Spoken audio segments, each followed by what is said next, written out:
Hi, I'm Jim Turner, the Ebike Professor. I've been designing e-bikes, e-bike motors, and drive systems for over 30 years. Today, I'm going to teach you about torque versus power.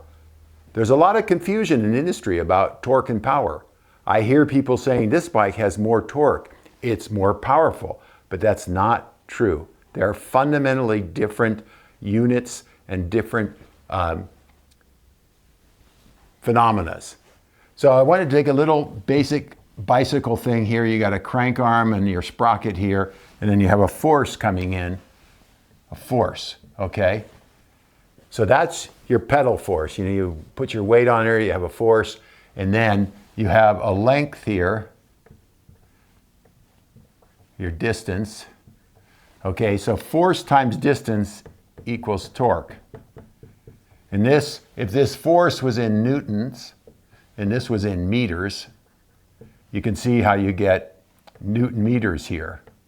Torque equals in Newton meters. So that's what when you hear on an e-bike, it has 100 Newton meters of torque. That's the ability, this force is applied, so that motor is able to create that much torque. Torque by itself doesn't do anything for you. It is the ability to turn the crank arm and the wheel. It does not make you go anywhere.